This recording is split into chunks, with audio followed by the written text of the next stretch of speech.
आज हम बात करेंगे ब्लड प्रेशर प्रेगनेंसी में कम क्यों हो जाता है और कब हम बोलते हैं कि ब्लड प्रेशर कम है। नमस्ते दोस्तों, मैं doctor Pratibha Bhardwaj, obstetrician and gynaecologist. तो ऐसे कौन से लोग हैं जिनमें कि ये पाया जाता है कि ब्लड प्रेशर लो होने की संभावना ज़्यादा पाई जाती है। जैसे कि जिनका वेट बहुत ज़्यादा कम है, जो कि डाइट पे ध्यान नहीं देते, जो जिनके वर्किंग आवर्स बहुत ज़्यादा हैं, जो ठीक से सो नहीं पाते, ऐसी महिलाओं के मैंने देखा है कि ब्लड प्रेशर थोड़ा सा लोअर साइड पे रहते हैं। और उनको और कब आपको इसमें अलर्ट आपको फील करना चाहिए और कब आपको लगना चाहिए कि हाँ मेरा बीपी ब्लड प्रेशर लो हो रहा है, ऐसे कौन से सिम्टम्स हैं जिनको देख के आपको अलर्ट हो जाना चाहिए और ब्लड प्रेशर की जांच करानी चाहिए।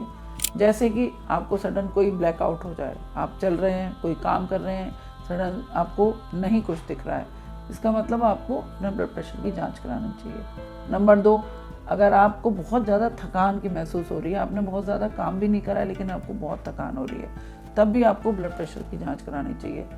आपका सर में अचानक दर्द जो कि काफ़ी समय तक रह रहा है और हल्की फुल्की जो दर्द की दवा लेने के बावजूद भी ठीक नहीं हो रहा है, तो उस कंडीशन में आपको ब्लड प्रेशर की जांच जरूर करानी चाहिए। उसमें ऐसा पाया जाता है कि या तो ब्लड प्रेशर किसी का लो बहुत ज़्यादा हो गया है या कि हाई हो गया है, क्योंकि लॉन्ग जो हेडेक्स होते हैं वो जनरली इस वजह से होते हैं। किसी को बहुत ज़्यादा वॉमिटिंग्स अगर हो रही हैं तो उस केस में भी आप अपना ब्लड प्रेशर की जांच जरूर कराएं कि ब्लड प्रेशर कहीं आपका बहुत कम तो नहीं हो रहा है, क्योंकि ज़्यादा वॉमिटिंग होने से आपके बॉडी में पानी की मात्रा बहुत ज़्यादा कम हो जाती है और ब्लड प्रेशर आपका गिरने लगता है। जिन महिलाओं को बहुत हाइपरेमेसिस यानी कि बहुत ज़्यादा वॉमिटिंग होती हैं, उन पेशेंट्स में भी देखा जाता है कि बहुत ज़्यादा बीपी लो मिलता है। जैसे मेरे पास कई बार पेशेंट्स आते हैं, बहुत ज़्यादा इनको नोजिया फील हो रहा है और बहुत ज़्यादा वो खाना खा ही नहीं पा रही हैं, वॉमिटिंग हर बार खाने के बाद कर देती हैं, तो उनका ब्लड प्रेशर लोअर साइड में जनरली रहता है। तो उनको अगर चक्कर महसूस हो रहा है, चिड़चिड़ापन हो रहा है, नंबर 3 आपको नींद नहीं आ रही है, नंबर 4 आपको सर में अननेसेसरी पेन फील हो रहा है, नंबर 5 आपका वजन बहुत ज़्यादा घटा हुआ है और आप किसी भी काम को ठीक से नहीं कर पा रहे हैं, इसका मतलब आप अपना ब्लड प्रेशर ज़रूर चेक कराएं। वैसे भी प्रेगनेंसी अगर आपको हो रही है उसके बाद आप अपने ब्लड प्रेशर पे ज़रूर ध्यान दें। तो ब्लड प्रेशर कब नॉर्मल हम कहते हैं और कब हम उसको कहते हैं कि कम है। तो नॉर्मल ब्लड प्रेशर होता है 120/80। अगर ये उससे कम हमको मिल रहा है 100/60, 100/40, 60/40, इस तरीके का ब्लड प्रेशर अगर हमको मिल रहा है तो इसका मतलब हमारा ब्लड प्रेशर थोड़ा सा लोअर साइड पे है। तो हम क्या ऐसा हम करें जिसको कि करने से हमारा ब्लड प्रेशर ठीक हो जाए। तो आप तुरंत थोड़ा सा कॉफ़ी पी सकते हैं, आप थोड़ा सा नींबू पानी पी सकते हैं, पानी ज़्यादा पी लें, एकदम से आपने चीनी और नमक का घोल बना लें, 2-3 गिलास आप पी लें, तो आपको ब्लड प्रेशर आपका ठीक होने लगेगा और आपको जो घबराहट महसूस हो रही थी या आपको जो चक्कर आ रहे थे, जो आपको ड्राउजीनेस फील हो रही थी, वो आपकी ठीक हो जाएगी। जनरली पेशेंट्स ना ध्यान नहीं देते और वो बहुत ड्राउजी से रहते हैं, उनको भूख नहीं लगती है और उनका किसी चीज़ में मन नहीं लगता है और उनको पता नहीं चलता है कि उनको क्या हो रहा है। तो ऐसे पेशेंट्स को मैं खास तौर पे बोलना चाहूँगी कि वो अपना ब्लड प्रेशर जरूर नापें। और अगर ये सब करने से, आपका खाना ठीक से खाने से या थोड़ा सा नमक की चीज़ें लेने से, बहुत सारे पेशेंट नमक बहुत कम लेते हैं तो उनका भी ब्लड प्रेशर थोड़ा सा कम रहता है। तो एक नॉर्मल सॉल्ट आप लें, नॉर्मल पानी का इस्तेमाल करें, ठीक से सोएं। बहुत ज़्यादा अगर वॉमिटिंग हो रही है तो एंटी वॉमिटिंग आप थोड़ा सा दवाई लें। और इन सब को करने से बहुत ज़्यादा थकान, कोई पेशेंट 10-10, 12-12 घंटे तक काम कर रहे हैं और सो नहीं पा रहे हैं, उस वजह से भी वो डाइट ठीक से नहीं ले पाते, उनका भी ब्लड प्रेशर कम होने लगता है।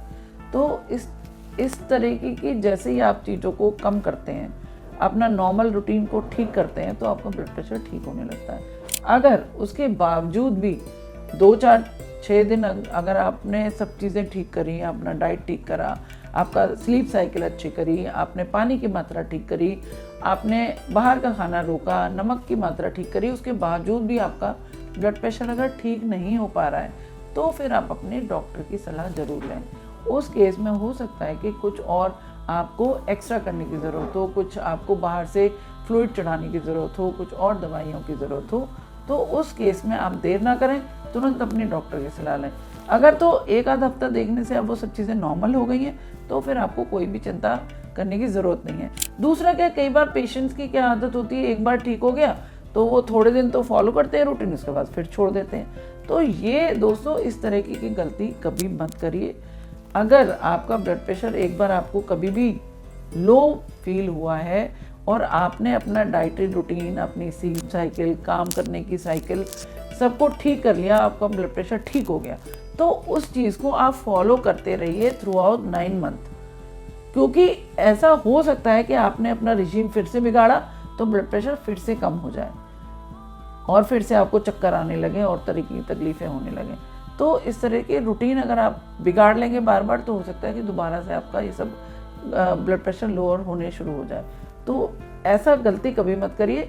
एक बार रूटीन ठीक हो गया तो 9 महीने तक कोशिश करिए कि आप पानी अच्छे से पिएं, आप खाना टाइम पे खाएं, आप टाइम से सोएं। दोपहर में थोड़ा सा, अगर आप हाउस वाइफ हैं तो 1 घंटा की नींद ज़रूर लें। अगर आप वर्किंग हैं तो रात की नींद अच्छे से लें। अगर आप दूसरी बार माँ बन रही हैं तो आप ट्राई करें कि पहला बच्चा आपका जब सो रहा है तो आप उस टाइम पे थोड़ा सा रेस्ट करें। ये सब कुछ करने से आपका जो ब्लड प्रेशर है ना, वो कंट्रोल में रहता है, उसमें किसी भी तरीके का फ्लक्चुएशन नहीं होता, ना वो घटता है ज़्यादा ना बढ़ता है। तो एक रूटीन आपको फॉलो करना पड़ता है थ्रू आउट 9 मंथ। धन्यवाद दोस्तों। अगर आपको मेरी वीडियो पसंद आई तो इसको लाइक, शेयर और सब्सक्राइब करें। कोई भी आपके मन में सवाल है तो उसको ज़रूर पूछें, हम हमेशा तैयार हैं।